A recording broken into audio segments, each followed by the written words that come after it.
மக்களே, welcome back to my channel. இன்றைக்கி நம்ம வீட்டு ரெசிப்பியில் என்ன பார்க்க போகிறோன்னா, குழந்தைங்கள்லேருந்து எல்லாருக்கும் ரொம்ப பிடிச்ச குல்ஃபி எப்படி வீட்டிலே செய்யலான்னு பார்க்க போகிறோம். அதுவும் வெறும் 3 பொருள் இருந்தால் போதும் இது செய்கிறதுக்கு. இப்போ வாங்க ஸ்ட்ரைட்டாக வீடியோக்குள்ளே போயிடலாம். ஸ்டவ் ஆன் பண்ணி ஒரு கடாய் வச்சுக்கோங்க.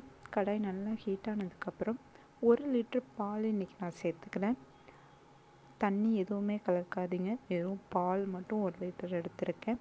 இது வந்து ஒரு 4 பேர் சாப்பிட்ற அளவுக்கு நான் இன்றைக்கி செஞ்சு காட்டுறேன். இந்த 4 பேர் சாப்பிட்றதுக்கு 1 லிட்டர் பால் நான் எடுத்திருக்கேன். பால் நல்லா இந்த மாதிரி கொதித்து வரணும். அப்பப்போ கரண்டி விட்டு நல்லா கிளறி விட்டுக்கோங்க.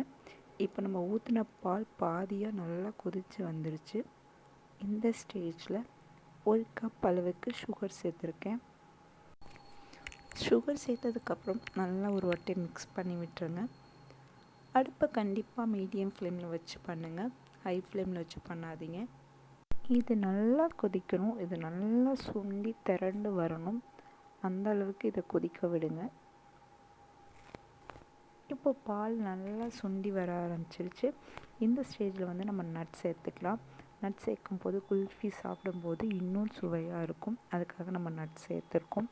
நான் வந்து பாதாம், பிஸ்தா, முந்திரி எல்லாத்தையுமே குட்டி குட்டியாக பீசஸாக கட் பண்ணி வச்சுருக்கேன். அதையும் இந்த ஸ்டேஜில் சேர்த்துக்கோங்க.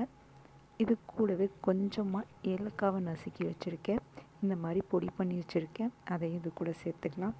இப்போ நட்ஸ், ஏலக்காய் எல்லாத்தையும் சேர்த்ததுக்கப்புறம் நல்லா மிக்ஸ் பண்ணி விட்டுருங்க. குழந்தைங்க இனிமேல் குல்ஃபி வேணும்னு கேட்டால் வெளியில் வாங்கி கொடுக்காம இந்த மாதிரி வீட்லேயே ரொம்ப ஈஸியாக செஞ்சு கொடுங்க. பால் நல்லா கொதித்து திரண்டு வரணும், அப்போ தான் குல்ஃபி செம்ம டேஸ்ட்டாக இருக்கும். அந்த கன்சிஸ்டன்சியும் உங்களுக்கு கரெக்டாக இருக்கும். இப்போ பார்த்தாலே தெரியும், நம்ம 1 லிட்டர் பால் ஊற்றணும். இப்போ எவ்வளோ நல்லா சுண்டி வந்திருக்குன்னு. எந்த அளவுக்கு இது நல்லா சுண்டி வரணும், மீடியம் ஃப்ளேமில் வச்சு பண்ணுங்கள். இது இன்னும் ஒரு 2 நிமிஷம் கொதிச்சா போதும், கரெக்டாக இருக்கும் இறக்குறதுக்கு. இது அப்படியே ஒரு 2 நிமிஷம் கொதிக்கட்டும்.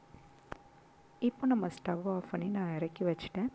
இதை பார்த்தாலே தெரியும், நல்லா திரண்டு வந்துருச்சு.